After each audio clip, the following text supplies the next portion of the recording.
Please accept my humble obeisance glory Shri Srila Prabhupada. सभी भक्तों को मेरा सादर दंड प्रणाम है। जैसे आप देखे और सुने ही, विशेष रूप से आज हमारे बीच हमारे वरिष्ठ गुरु भाइयों में से एक श्रीमान ब्रजभूमि प्रभु श्री प्रभुपाद की झांसी, या ये भी कह सकते हैं गुरु महाराज की झांसी। झांसी तो किसी और के लिए प्रसिद्ध है या लोकप्रिय है, झांसी की रानी के लिए, लेकिन हम गौड़ीय वैष्णवों के लिए झांसी का एक विशिष्ट महत्व है, और वो है श्री प्रभुपाद जी का झांसी कनेक्शन। वहाँ के अध्यक्ष और ब्रजमंडल परिक्रमा के भी मुख्य संचालक श्रीमान ब्रजभूमि प्रभु आज हमारे बीच उपस्थित है आज का टॉक डिलीवर करने। तो सभी से अनुरोध है, ध्यानपूर्वक आज का टॉक श्रवण करें और अपने नाम जप को विराम दीजिए। और पुनः आप सभी को रिमाइंड करवाना चाहते हैं, कल से बलराम जयंती के उपलक्ष्य में जो 5 दिवसीय विशेष कथा का आयोजन किया गया है, कल उसका पहला सत्र है जो गुरु महाराज जी के मुखारविंद से हम श्रवण करेंगे। एकादशी भी है, और फिर 3 दिन के लिए हम परम पूज्य श्री वृंदावन चंद्र गोस्वामी महाराज से कथा श्रवण करेंगे, और फिर पुनः बलराम जयंती के दिन हम गुरु महाराज जी के मुखारविंद से श्री बलराम कथा का श्रवण करेंगे। और उसके तुरंत अगले दिन से हमारे बीच श्रीमान अमरेंद्र प्रभु लगातार 7 दिन के लिए 1 हफ्ता पूरा जन्माष्टमी तक श्री कृष्ण कथा करेंगे, जो जूम पर आप सभी जपा टॉक के समय में आशा है सुनेंगे, और बड़ी मात्रा में सुनेंगे। अन्य भक्तों को भी आमंत्रित करेंगे। इसका ऑफिशियल पोस्टर हम शेयर कर रहे हैं हमारे सारे ऑफिशियल ग्रुप्स पे, व्हाट्सएप ग्रुप पे, तो आप इसको अधिक शेयर कर सकते हैं और अधिक से अधिक भक्तों को सूचित कर सकते हैं। तो ज्यादा समय न लेते हम श्रीमान ब्रजभूमि प्रभु से अनुरोध करते हैं आज का टॉक प्रारंभ करें। प्रभु जी, हरे कृष्ण। ब्रजभूमि प्रभु। Rajamali Pro, am I audible? Audible? Am I audible? हाँ प्रभु जी, सुनाई दे रहा है। थोड़ा सा मेरी नेटवर्क। आवाज आ रही है? हाँ जी, हाँ जी, सुनाई दे रहा है। हाँ, एक्चुअली थोड़ा। मैं मैं वृंदावन में हूँ। मैं वृंदावन में अच्छा, हूँ। थोड़ा सा अच्छा, नेटवर्क अच्छा। का प्रॉब्लम है यहाँ। तो जी जी जी। अगर मैं ऑडियो वीडियो ऑफ करूंगा तो दे पूछिए, वीडियो बताइए ऑफ कर क्लियर है दीजिए, क्या? वीडियो ऑफ कर अभी दीजिए, क्लियर है? बेहतर सुनाई देगा। हाँ जी, हाँ जी, सुनाई दे रहा है। अभी अभी क्लियर है? जी प्रभु तो जी। ठीक है। ॐ अज्ञानतिमिरन्धस्य ज्ञानाञ्जनशलाकया चक्षुरुन्मीलितं येन तस्मै श्रीगुरुवे नमः। श्रीचैतन्यमनोभीष्टं स्थापितं येन भूतले स्वयं रूप कदा मह्यं ददाति स्वपदान्तिकम्। हे कृष्ण करुणा सिंधो दीनबंधो जगतपते गोपेश गोपिका कांत राधा कांत नमोस्तुते।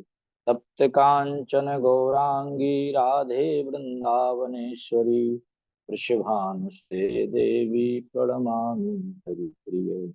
नमो महावदान्याय कृष्ण प्रेम प्रदायते कृष्णाय कृष्ण चैतन्य नाम्ने गौरतिषे नमः।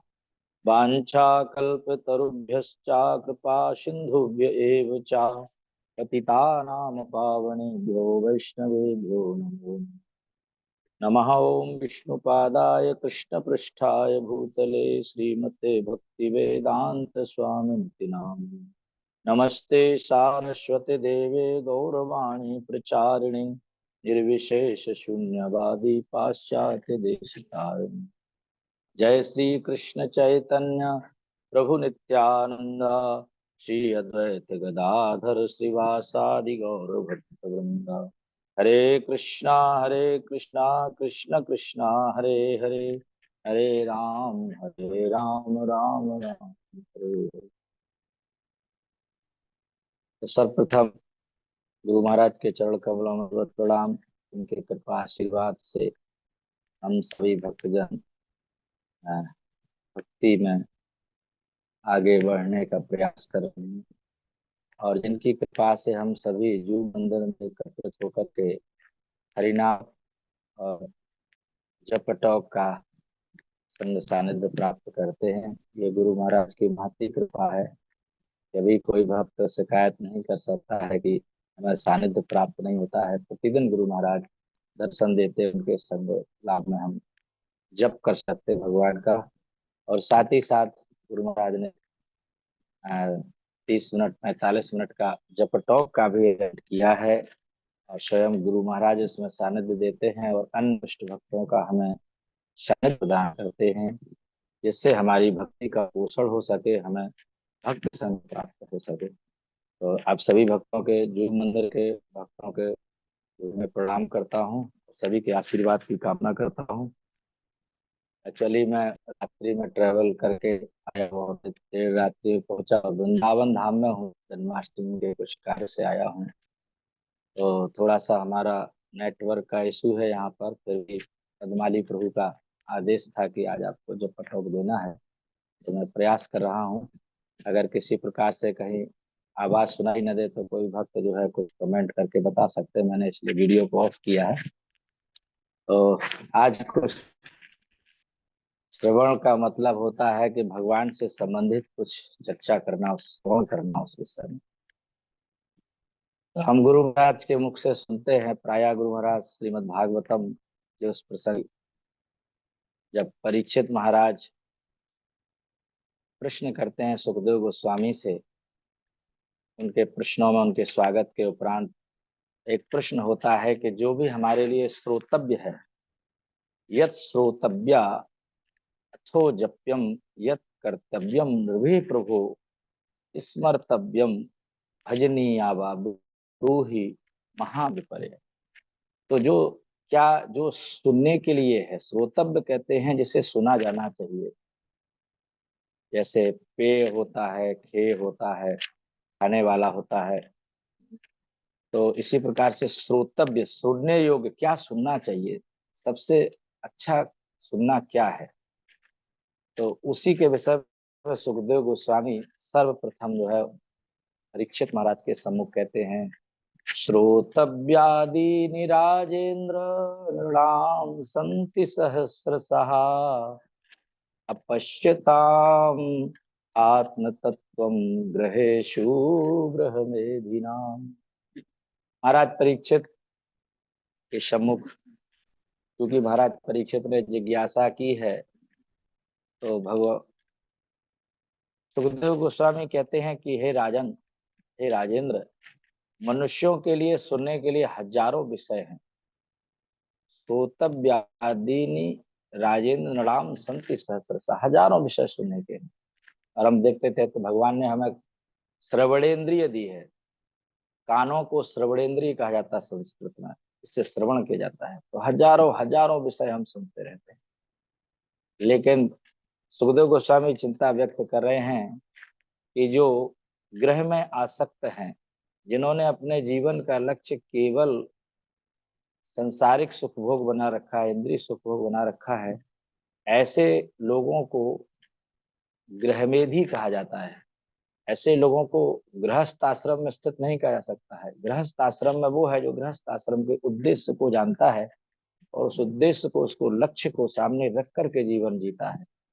लेकिन जो केवल इंद्रिय तृप्ति में आसक्त है, जिनकी बुद्धि केवल भोग विषयों में लिप्त है, ऐसे लोगों के लिए चिंता व्यक्त की गई है कि वो लोग गृहमेधी हैं। तो ऐसे गृहमेधी लोग घर में रहते हुए क्या करते हैं कि वो अपने आत्म तत्व के को नहीं देखते हैं, अपने आप को, अपनी स्थिति को, अपने भगवान से संबंध को, अपने संसार में जो जिस स्थिति में वो फंसे हुए हैं उसको विचार नहीं कर पाते हैं। ऐसे लोगों के लिए सुखदेव गोस्वामी कहते हैं अपश्यताम आत्म तत्वम, वो आत्म तत्व को नहीं देखते हैं, केवल क्षणिक संसारिक इंद्रिय विषय भोग में लिप्त रहते हैं। ये ग्रह सुग्रह में नाम की स्थिति है। और वो किन कार्यों में लिप्त रहते हैं, निद्रया ही यते नक्तम व्यवायेन च वावयः दिवाचार्थया राजन कुटुंब भरणेन वा। सांसारिक लोगों की, ग्रह में आसक्त लोगों की क्या स्थिति है कि बस उनका जो रात्रि है वो सोने में गुजरता है अथवा मैथुन जीवन में गुजरता है, और दिन जो है कुटुंब भरण की चिंता में गुजरता है। कैसे कुटुंब का भरण पोषण हो, कैसे हम जो है संसारिक सुख भोग पा सकें जो कि नश्वर है, बस इसी में जाते हैं। इसीलिए सुखदेव गोस्वामी कहते हैं परीक्षित महाराज को कि हे भरत श्रेष्ठ, हे भरत वंश के श्रेष्ठ, तस्माद भारत सर्वात्मा भगवान हरिश्वरः श्रोतव्यः कीर्तितव्यश्च स्मर्तव्यक्षथा भयम्।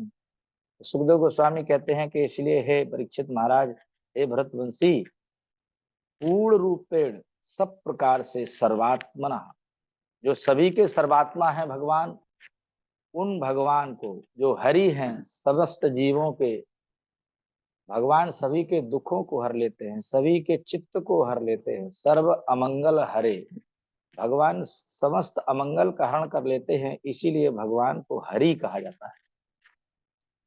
तो भगवान, उनका ही क्या करना चाहिए, वही श्रोतव्य है। भक्तों को ये पता होना चाहिए कि हमारे जीवन में श्रोतव्य है, जिनको अधिक सुनना है भगवान के विषय में श्रोतव्य है। और हमें यदि महिमा गानी है, महिमा फैलानी है भगवान की, तो वही भगवान ही कीर्तितव्य है और वही भगवान स्मृतव्य है, उन्हीं का स्मरण करना चाहिए। तो हम लोगों को श्रील प्रभुपाद जी इसी कार्य में लगाए कि हम कृष्ण भावनामृत में भगवान के विषय में ही श्रवण करें, वही भगवान श्रवणीय हैं, उन्हीं के कीर्ति महिमा के, उनके प्रचार में, सेवा कार्य में लगें। तो इस कार्य में भी श्रील प्रभुपाद जी हमें लगाए हैं, ये कीर्तितव्य है। और हम निरंतर भगवान की स्मृति में रहें, नाम जप करके हरे कृष्णा कृष्ण कृष्णा हरे हरे, हरे राम राम राम हरे। और यदि भगवान की लीला कथाओं का भी हम स्मरण करें तो भी स्मृतव्य है। तो यदि लीला कथाएं चित्त में बैठी हैं तो उनका स्मरण होगा, और यदि लीला कथाएं नहीं है तो नाम जप के द्वारा भगवान का निरंतर स्मरण किया जाए, और धीरे धीरे भगवान की लीला कथाओं के प्रति भी आकर्षण हो जाएगा जब चित्त की शुद्धि होगी। तो इन सारे कार्यों में लगना चाहिए। श्रवण भक्ति का सबसे प्रमुख अंग है, श्रवण को प्रधानता देनी चाहिए। और जब नवधा भक्ति, भक्ति के 9 अंगों को बताया गया है, प्रहलाद महाराज ने, अभी अभी सभी लोग बहुत प्रफुल्लित हैं कि प्रहलाद महाराज के और भगवान नरसिंह देव के ऊपर एक सुंदर भक्त ने प्रयास करके, सांसारिक लोग हमेशा सांसारिक सिनेमा में लगे रहते, उसी को सबसे बढ़िया मानते हैं। तो अत्याधुनिक टेक्नोलॉजी का उपयोग करके और किस प्रकार से लोगों के बीच में प्रामाणिक तरीके से श्रीमद् भागवतम आदि ग्रंथों के आधार पर प्रहलाद महाराज के चरित्र को प्रस्तुत किया गया है। क्योंकि ज्यादातर लोग देख करके और विजुअल विजुअल देख करके बहुत प्रभावित होते हैं, तो यह भी जो है प्रहलाद महाराज ने ही जो है कहा है। जब उनसे पूछा गया उनके पिताजी ने कि बताइए तुमने सबसे सबसे उत्तम चीज क्या ग्रहण किया है, सबसे बढ़िया क्या सीखा है, तो प्रहलाद महाराज ने उत्तर दिया, तत्साधु मन्ये असुरवर्य देहिनाम सदा समुद्युग्न धियाम सद्ग्रहा हित्वात्मपातम ग्रहमंधकूपम वनम गतो यद हरिमाश्रयेत। तो प्रहलाद महाराज भी कहते हैं कि देखिए, जो संसार में लोग अंधकूप में पड़े हुए हैं, गृहस्थ जीवन तब तक अंधकूप है जब तक व्यक्ति ने उस आश्रम में भगवान की भक्ति करने का लक्ष्य उद्देश्य निर्धारित नहीं किया और भक्ति नहीं कर रहा है, तो वो गृहस्थ को गृहमेधी संज्ञा मिलती है। अगर केवल इंद्रिय तृप्ति में जीवन आसक्त है और भगवान की भक्ति नहीं कर रहे हैं, तो ऐसे लोगों को प्रहलाद महाराज ने कहा है वो ग्रह अंधकूप में पड़े हुए। क्यों? क्योंकि उन्होंने असत ग्रहा, असत जीवन को ग्रहण करके रखा है। असत जीवन है, भगवान सत्य है केवल, और बाकी भगवान की माया से निर्मित यह जगत असत है। तो जगत में सांसारिक इंद्रिय तृप्ति में आसक्त रहना असत जीवन में फंसना है, असत ग्रहात। लोग खिन्न है, याम असत ग्रहात, उनकी बुद्धि जो है, उन्होंने असत जीवन को ग्रहण करके रखा है और उसी में पड़े हुए हैं। इसीलिए सदैव कैसे रहते हैं, सदैव चिंतित रहते हैं। तो उसको त्याग करके क्या करे, वनम गतो यद हरिमाश्रय, यह सबसे उत्तम चीज, सबसे तत्साधु मन्ने, उसको हम सबसे अच्छा पाठ मानते। तत्साधु मन्ये सुरवर देहि नाम, सदा समुद्युग्न। संसारिक लोग क्यों उद्युग्न रहते हैं? क्योंकि वो असत जीवन में पड़े हुए हैं, और जब तक संसारिक लोग असत जीवन का त्याग नहीं करेंगे, तब तक उनके लिए कोई संभावना नहीं है कि वो जीवन में सुखी हो जाएंगे। भले ही वो एक से दूसरी चीज, दूसरे से तीसरी चीज है, धन संग्रह करने का, लोगों को ऐसा लगता है कि हम धन संग्रह करके जीवन में सुखी हो जाएंगे, कभी नहीं हो सकते, क्योंकि उन्होंने असत जीवन को ग्रहण। तो इस असत जीवन से निकल करके क्या करना चाहिए? प्रहलाद महाराज कहते हैं हरि का आश्रय लेना चाहिए। हरि का आश्रय दिलाता है भगवान की भक्ति।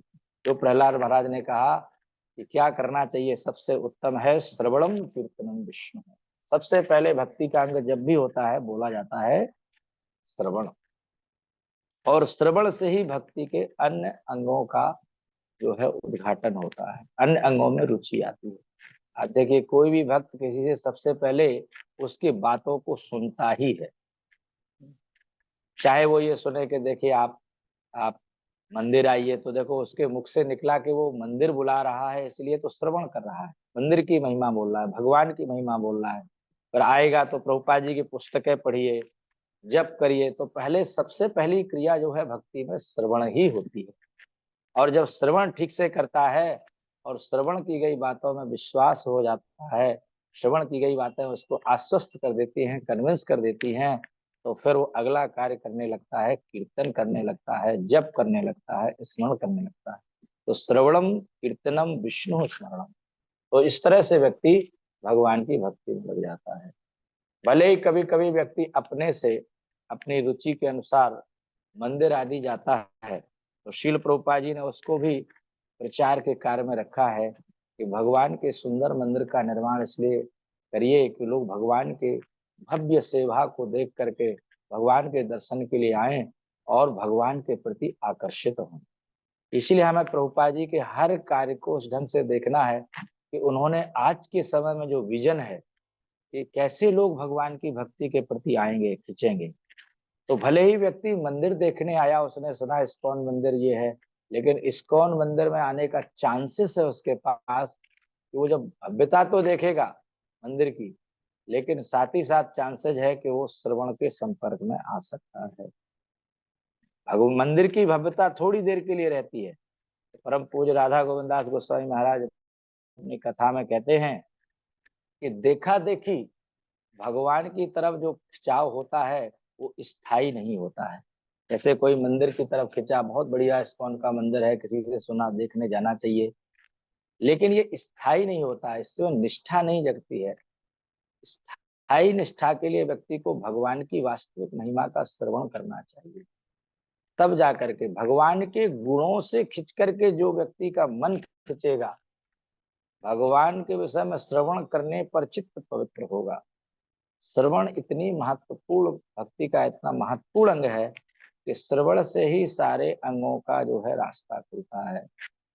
और देखिए, हमारे गुरु महाराज ने जप के साथ साथ में रोज थोड़ा श्रवण करने का भी रखा है कि, और एक प्रेरणा मिलती है कि गुरु महाराज जब हमारे बीच में रोज आते हैं तो सभी वक्त सोचते हैं कि मैं क्यों सोता रहा हूँ, मुझे भी उठ करके गुरु महाराज का जप करना चाहिए, और प्रातः काल में बहुत अच्छा रहेगा जप करना।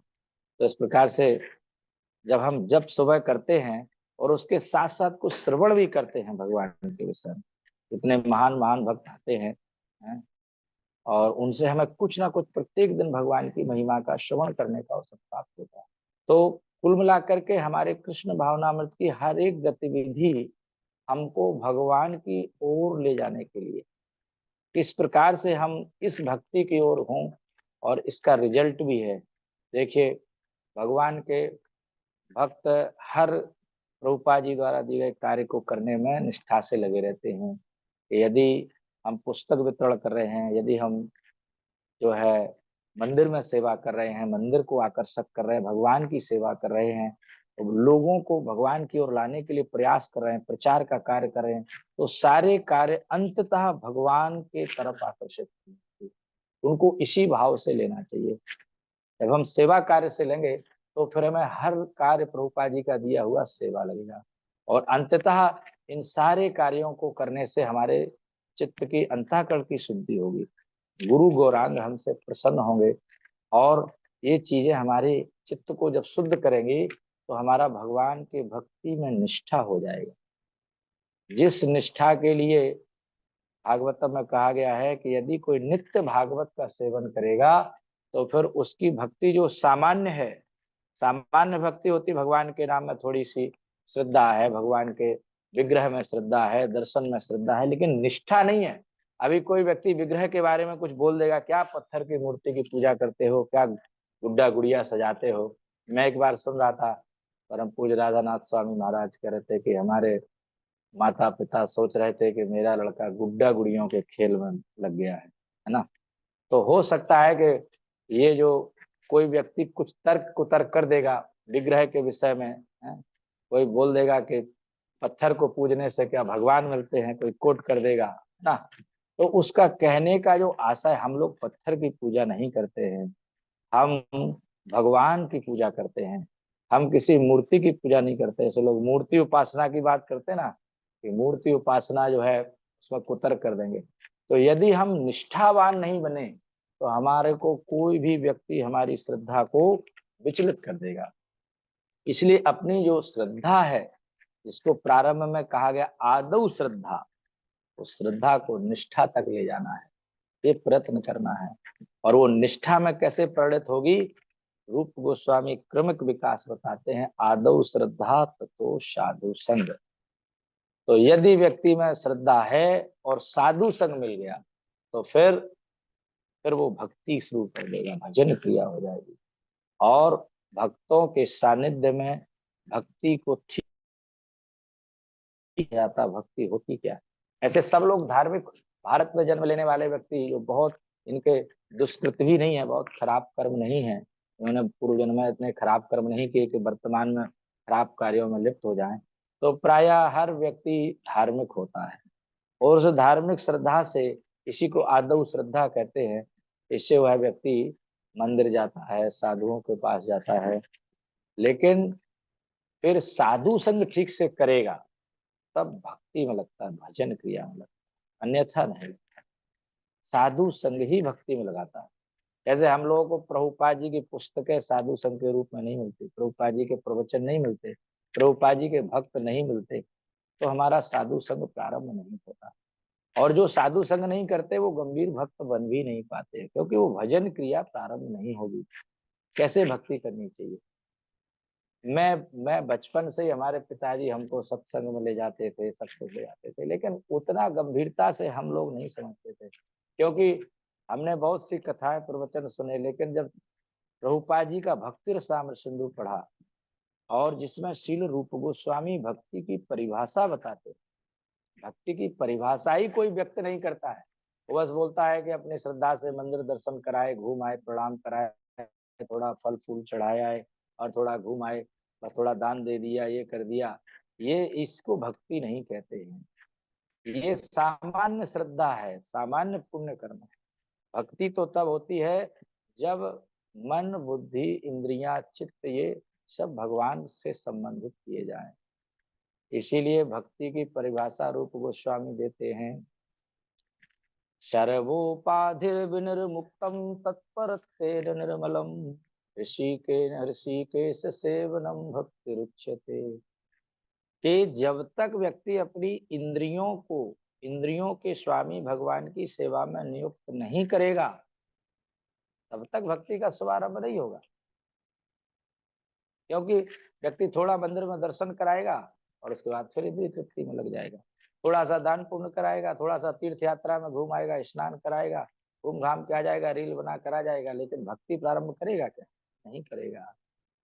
इसीलिए भक्ति की लोगों को परिभाषा भी नहीं मालूम है। मैंने इतने अपने छोटे से 10 साल की उम्र से सुनता रहा कथा प्रसंग प्रवचन, और 20 साल की उम्र में मैं इस्कॉन से जुड़ा, लेकिन कहीं ये परिभाषा सुनने को नहीं मिली जो रूप गोस्वामी ने परिभाषा है। जैसे ही शिल प्रभुपाद जी की पुस्तक पढ़ी तो पता चला, जब तक हम अपने इंद्रियों को भगवान की सेवा में नहीं लगाते, क्योंकि इंद्रियों के स्वामी भगवान ही है, तो बताइए जिस वस्तु का स्वामी है उसी की सेवा में लगना चाहिए, वो वस्तु की नहीं लगनी चाहिए। और हम अपने अज्ञान के कारण, मोह के कारण, असत जीवन को ग्रहण करने के कारण हम अपनी इंद्रियों को इंद्रिय भोग में लगाए।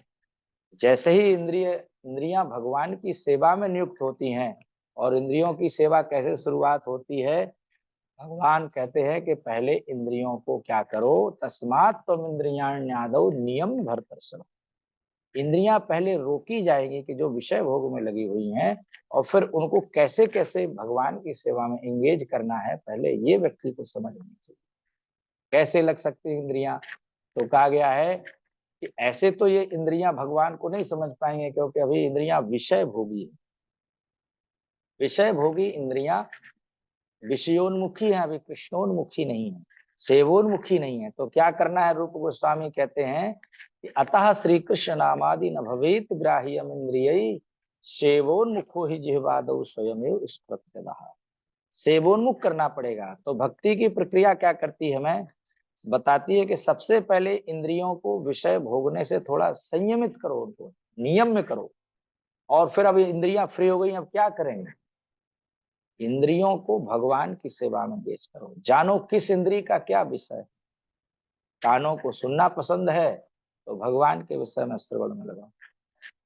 आंखों को देखना पसंद है, भगवान के श्री विग्रह के दर्शन में लगाइए। तो हर इंद्री को लगाया जा सकता है। तो यह तब जाके भक्ति, इसको भक्ति कहते हैं। रूप गोस्वामी कहते हैं जब तक लोगों ने अपनी इंद्रियों को इंद्रिय भोग में लगा रखा है, तब तक भक्ति की शुरुआत नहीं। ऋषि के सेवनम भक्ति उच्यते, इसको भक्ति कहा जाता है।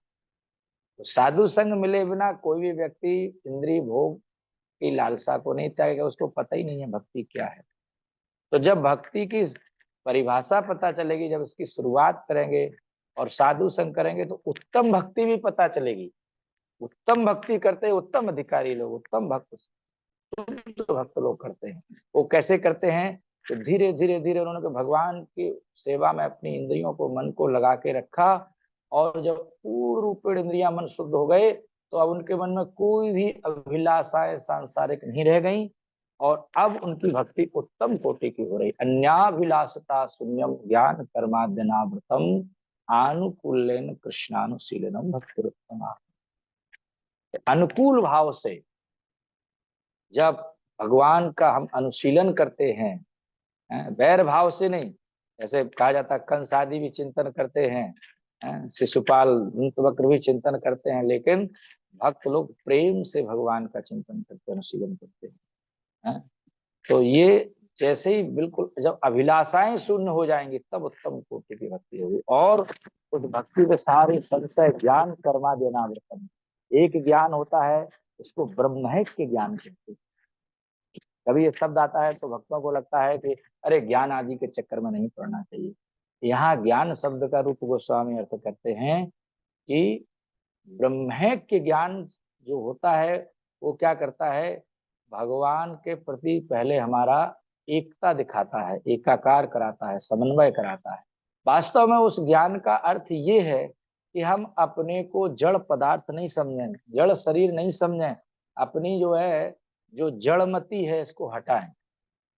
भगवान से एकाकार के भाव के जो भी शब्द आते हैं, भगवान से एकता दिखाई जाती है, समन्वय दिखाया जाता है, अभिन्नता जो दिखाई जाती है। जैसे हमारा जो दर्शन है भक्ति का, वो है अचिंत भेद अभेद।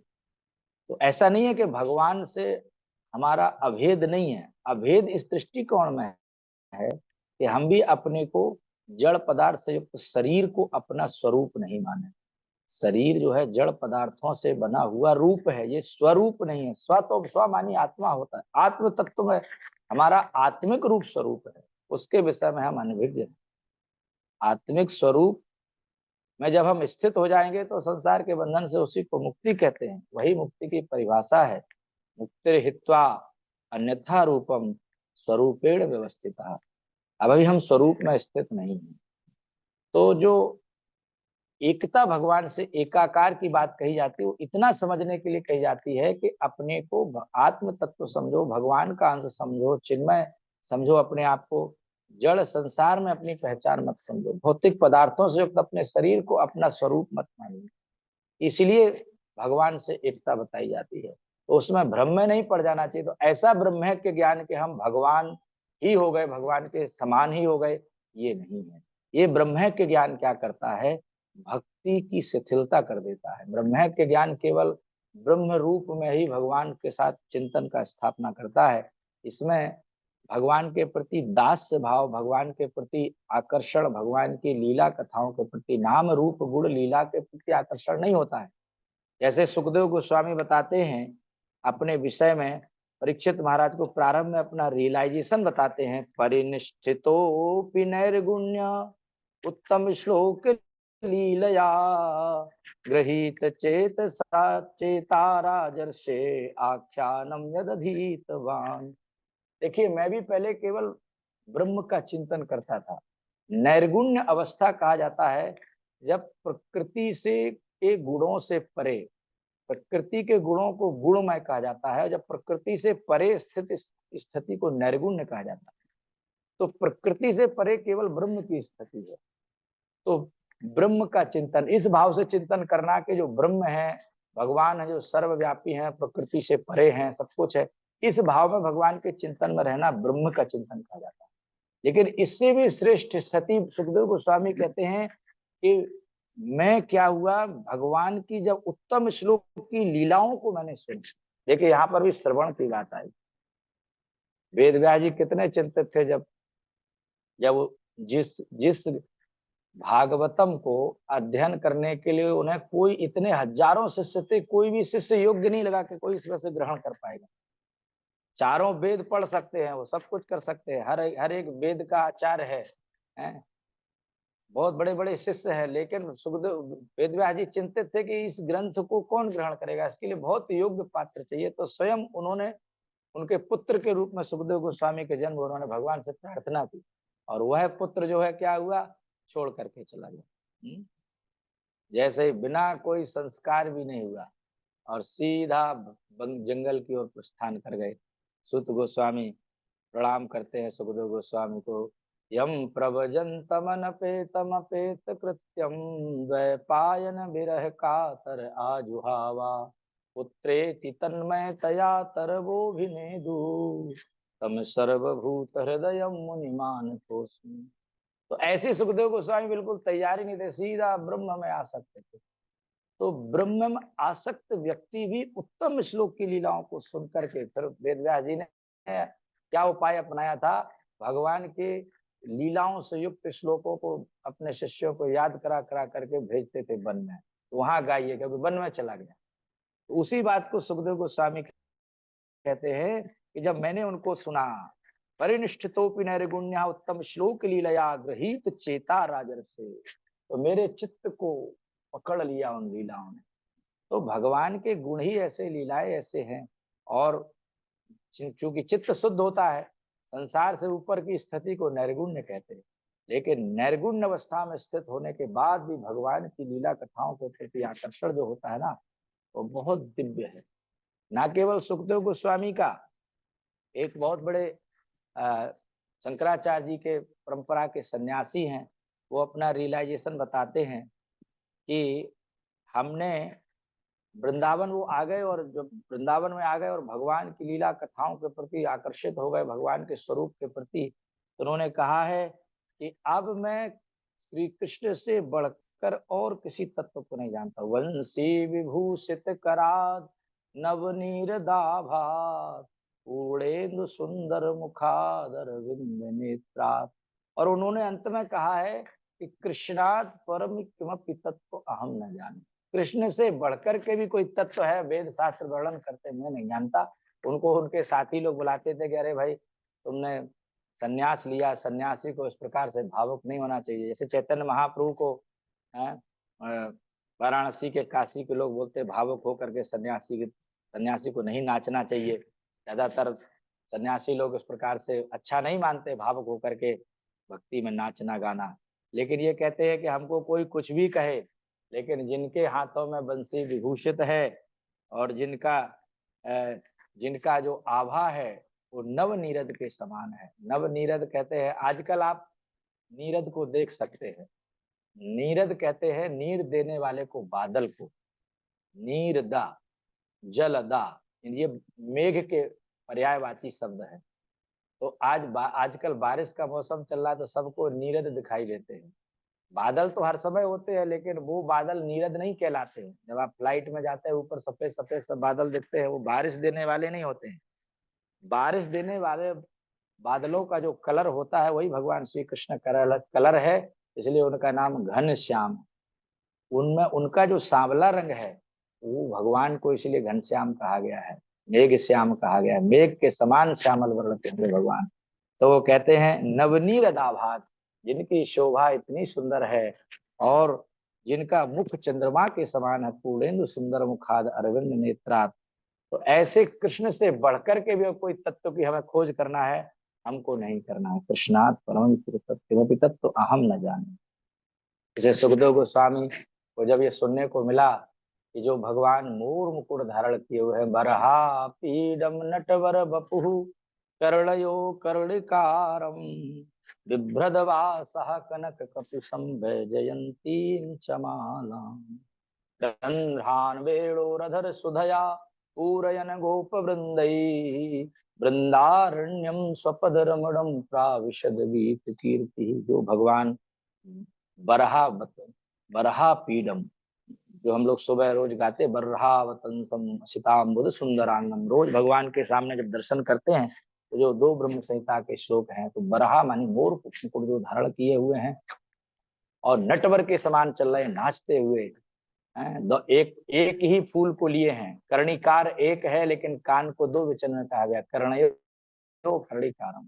भगवान एक कनेर का पुष्प लेते हैं, कभी एक इस कान में रखते कभी उस कान में रखते, आचार लोग कहते, इसलिए कर्ण कर्णयो दो वचन में है और कर्ण एक वचन में।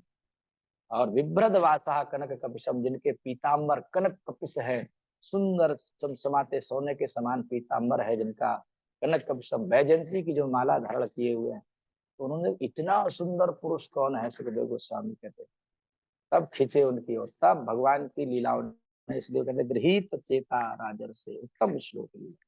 हे राजन, तो भगवान की लीलाएं कथाएं ऐसी हैं, इसके लिए सूत गोस्वामी भी कहते हैं कि भगवान की लीला कथाएं ऐसी हैं कि आत्मा रामी निर्ग्रंथ सभी लोगों को अपनी ओर खींच लेती। आत्मा रामस्य मुनिया निर्ग्रंथा पुरपुर में कुर्वन्ति है भक्ति इत्थम भूत गुरु हरि।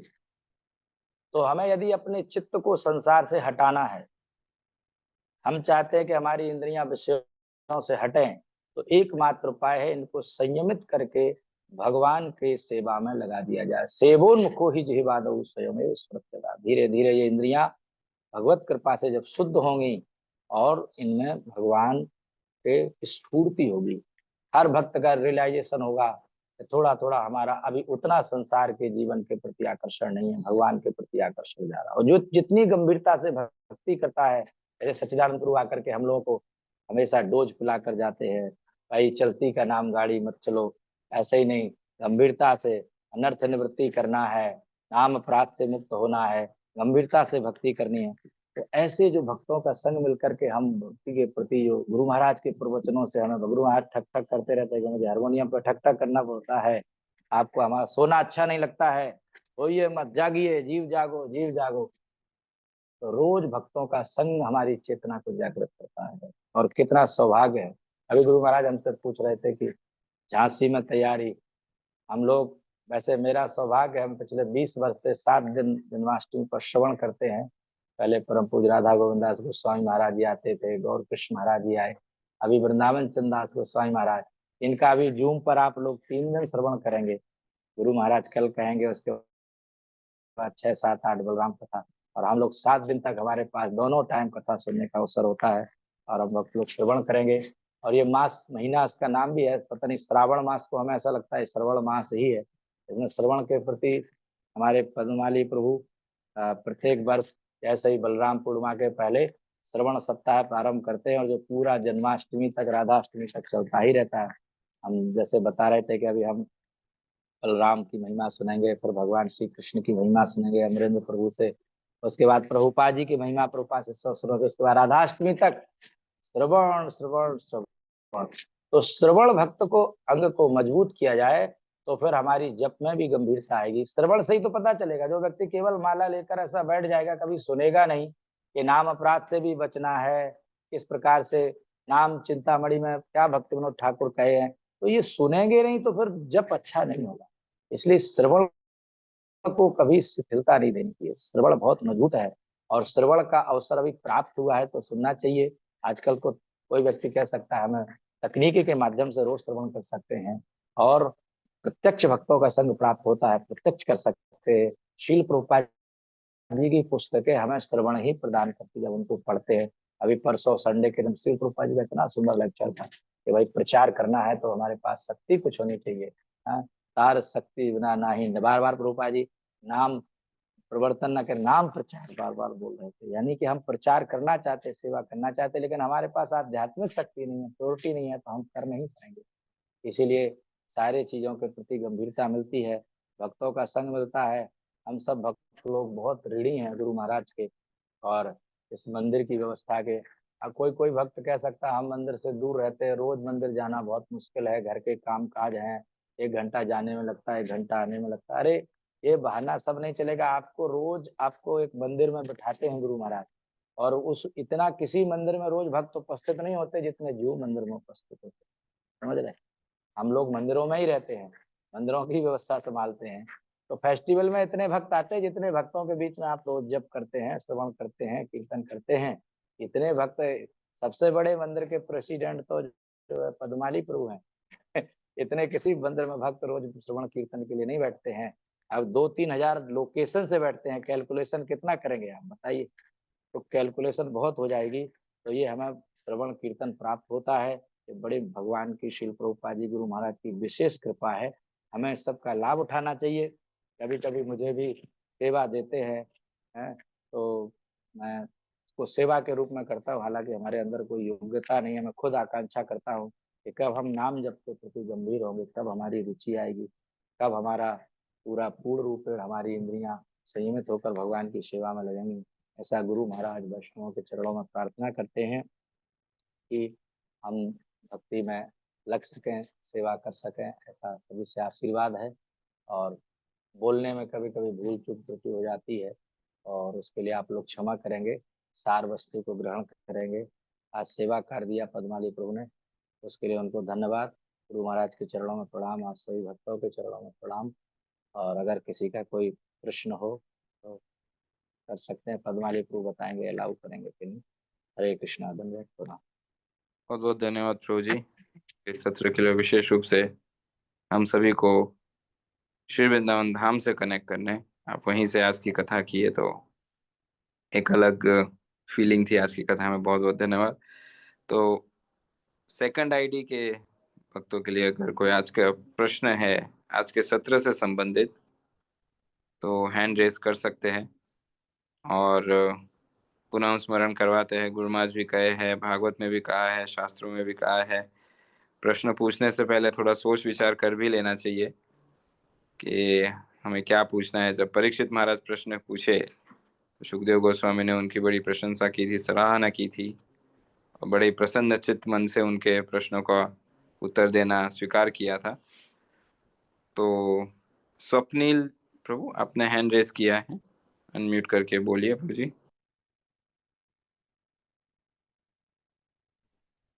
हरे कृष्णा। दंडोत प्रणाम सभी भक्तों को, दंडोत प्रणाम प्रभु जी। तो सबसे पहले तो मेरा प्रश्न ये है कि आपने बहुत ही अच्छी तरह से भक्ति, हमारी श्रद्धा कैसे अटूट होनी चाहिए ये बताया आपने। लेकिन जब भी हम प्रचार के लिए जाते हैं प्रभु जी, तो जैसे मैंने बहुत बार लेक्चर में सुना है कि भजन जो होता है भगवान का होता है और आरती या स्तुति होती है वो देवी देवता की होती है। जब भी हम प्रचार के लिए जाते हैं तो वहाँ पे हम हमारे साथ अ, विवाद पर उतर आते हैं लोग कि नहीं, हम कृष्ण की नहीं पूजा करेंगे, हम इसकी पूजा करेंगे। तुम कौन होते हो हमारी श्रद्धा पर ये करने वाले।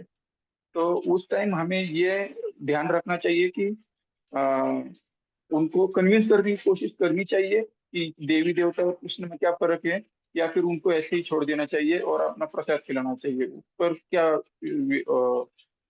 करना चाहिए उस टाइम। हरे कृष्णा। आवाज मेरी आ रही है तन्माली भाई? जी प्रभु ब्रेक जी। तो नहीं हो रहा? नहीं नहीं ठीक है। तो देखिए, शिल प्रभुपाद जी की पुस्तकों में किस प्रकार से समझाया गया है। प्रभुपाद जी ने भी अपनी भगवत गीता की व्याख्या में जब भी देवताओं की उपासना की बात आई है, तो इस प्रकार से गीता के श्लोकों का संदर्भ दे करके, प्रभुपाद जी का संदर्भ दे करके हमें समझाने का प्रयास करना चाहिए। यदि कोई नहीं समझता है तब हमको समझ में आ जाता है बहुत तार्किक बुद्धि है, उससे बहुत तर्क नहीं लड़ाना चाहिए। भगवान ने भी भगवत गीता में ये कहा है कि जो लोग अज्ञानाम कर्म संगीनाम न बुद्धि भेदम जनयेद अज्ञानाम कर्म संगीनाम जोशयेत सर्व कर्माणि, उनको अपने कर्मों में लगाना चाहिए जिस प्रकार से, क्योंकि उनकी स्थिति वो है। यदि उनका इतना सुकृति हुआ कि भक्त बदल सकते हैं तो भक्त संग प्रदान करना चाहिए। भक्त संग प्रदान करना यही है कि प्रभुपाद जी की बात को कहना, गीता की व्याख्या को कहना, समझाना, लेकिन कभी भी भक्तों को कोई विवाद में नहीं पड़ना चाहिए, समझाना चाहिए। अगर लग रहा है कि वो व्यर्थ का विवाद कर रहा है तो हट देना चाहिए कि केवल एक ही व्यक्ति थोड़ी है कि उसी को हम पाएंगे। बात कर रहे हैं वो हम अपनी नहीं कह रहे, भगवान श्री कृष्ण कह रहे हैं, हमारे आचार्य कह रहे हैं, प्रभुपाद जी कह रहे हैं। उस भाव से कहना चाहिए और ये नहीं सोचना चाहिए कि हर व्यक्ति, हजारों में से कोई व्यक्ति कन्विंस होता है। समझ रहे, प्रभुपाद जी ने प्रचार किया तो कुछ लोगों का तो जीवन बदला ना, नहीं बदला। तो इस भाव से प्रचार करना चाहिए, बहस में नहीं पड़ना चाहिए और समझाना चाहिए। कृष्ण भावना का जो फिलोसफी है, सिद्धांत है, उसको बढ़िया से पहले प्रचारक को समझना चाहिए, अपनी साधना बढ़िया से करनी चाहिए, आचार्यों की कृपा पर आश्रित होना चाहिए, तब प्रचार के क्षेत्र में कदम रखना चाहिए। हरे कृष्ण।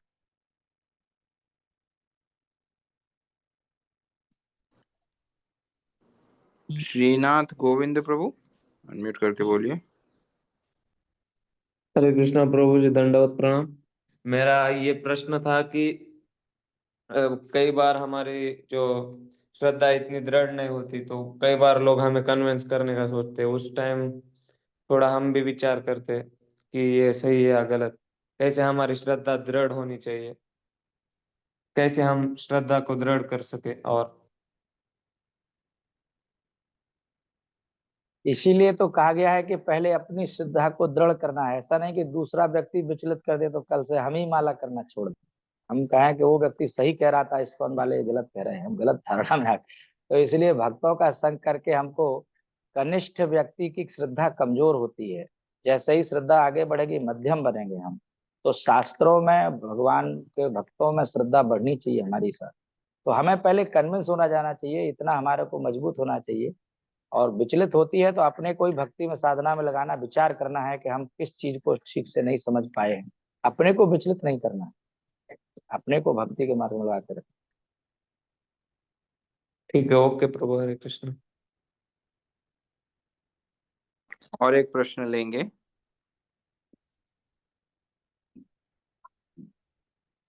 दीपा जी, दीपा माता जी, अनम्यूट करके बोलिए। हरे कृष्ण प्रभु जी, पांचांग प्रणाम। प्रभु जी, मेरा क्वेश्चन ये था कि जब हम भगवान को भोगा लगाते हैं तो उस टाइम पे हम प्रणाम मंत्र बोलते हैं प्रभुपाद जी का, चैतन्य महाप्रभु जी का, कि हम हमारे पास डायरेक्ट एलिजिबिलिटी नहीं होती भगवान को भोगा लगाने के लिए, इसलिए हम पहले प्रभुपाद के समक्ष रखकर उनके थ्रू हम लगाते हैं। तो हमारे पास डायरेक्ट एलिजिबिलिटी नहीं है, कहते हैं कि भगवान तक पहुंचने की। तो प्रभु जी, जैसे हम लोग मॉर्निंग में जपा करते हैं तो कई लेक्चर्स में हम सुनते हैं कि हमारा लेक्चर करते टाइम हमारी डायरेक्ट मीटिंग होती है भगवान से, वो एक टाइम होता है। तो मेरा ये क्वेश्चन है कि क्या हम एलिजिबल हैं डायरेक्ट भगवान को चिंतन में लाने के, क्योंकि मॉर्निंग में हमारे पास बहुत सारी चीजें रहती है दिमाग में कि हाँ, लेकिन ये बोला जाता है कि कुछ भी नहीं आना चाहिए, सिर्फ आप और नाम जप ये होने चाहिए। तो नाम जप होता है तो सबसे हमारा केवल करने का ये है कि हम नाम जप बोल रहे तो उसी पर ध्यान रखें। अगर हम बोल रहे हरे कृष्ण कृष्ण कृष्ण हरे हरे, हरे राम, तो कहा गया है कि इसको ध्यान पूर्वक सुने। प्रभुपाद जी कहते हैं चांट अटेंटिवली। अब यदि कोई मन केवल, मन तो जाएगा, ये तो अर्जुन ने भी कहा है कि भाई बहुत चंचल है, चंचल आई मना कृष्ण परमार्थी बलवद श्याम निग्रह मन लाए। तो हमारा प्रारंभिक अवस्था में ऐसा नहीं कि मन कहीं और नहीं खिंचेगा, लेकिन अगर वो मन कहीं और चीजों में जा रहा है भगवान की भक्ति से हट करके, तो क्या करना पड़ेगा, भगवान ने उसको कहा है ततो ततो नियम में, वहां से उसको निकाल खींच कर लाइए और फिर से जप में लगा दीजिए। ये हमारी प्रक्रिया रोज की है। और ऐसा करते करते करते करते धीरे धीरे करते करते अभ्यास के, एक बहुत सुंदर उदाहरण दिया गया, करत करत अभ्यास के, अभ्यास करने से आपने देखा होगा प्राचीन काल में पत्थर पर रस्सी चलती थी, कुएं से पानी खींचते थे, तो कहते थे उस पर भी सिल पर होत निशान, पत्थर पर भी निशान हो जाते थे, रस्सी बन जाती थी। तो ऐसे ही भगवान ने भी कहा है कि अभ्यासेन तो कौनते वैराग्य चग्रहीयते। यहाँ वैराग्य शब्द का अर्थ है कि अगर किसी वस्तु में राग हो रहा है, आसक्ति हो रही, वहां जा रहा है, तो वहां से हटाने का अभ्यास करिए, इसको अभ्यास कहते हैं। तो नाम जप में ध्यान पूर्वक जप करना है। और कोई भगवान का ही स्मृति आ गया है तो ठीक है, थोड़े काल के लिए वो आएगा, कोई बात नहीं। अगर आपको चिंतन आ गया मैं वृंदावन गया था, वो गया था, फिर भी भगवान के नाम जप पर ध्यान रखना है। हम डायरेक्ट संपर्क में नहीं आ सकते बिना शुद्ध हुए, इसलिए हमें गुरु का आश्रय लेना है, चाहे भोग लगाने में, चाहे आरती करने में, चाहे जो कुछ। हम अपनी क्वालिफाइड नहीं है, जब तक हम गुरु गौरांग की कृपा प्राप्त नहीं कर सकते हैं। रघुनाथ दास गोस्वामी को जब तक नित्यानंद प्रभु ने कृपा नहीं दी, तब तक वो बार बार भागते थे घर से, उनको चैतन्य महाप्रभु नहीं मिले थे। तो हम लोगों को बिना गुरु महाराज की कृपा के, बिना प्रभुपाद जी कृपा के, बिना भगवान के गुरु गौरांग कृपा के हम कैसे डायरेक्ट कर सकते हैं। लेकिन कोई भगवान की बात चिंतन में आती है, हम वृंदावन गए थे, थोड़े काल के लिए आएगी, हटा के फिर नाम जप को ले आएगी। ऐसा कुछ नहीं है कि वो आ गया है, आएगा, मन में कुछ ना कुछ थोड़ा आएगा, लेकिन अभ्यास करना है वहां से हटाने। बहुत बहुत धन्यवाद प्रभु जी ये सत्र के लिए। और कुछ प्रश्न शेष है लेकिन समय की पाबंदी है, तो भक्तों से अनुरोध है कि आपके जो और संशय है वो आप अपने स्थानीय मंदिर के अधिकारी या वरिष्ठ भक्तों से, अपने काउंसलर, गाइड, मेंटर से पूछ सकते हैं।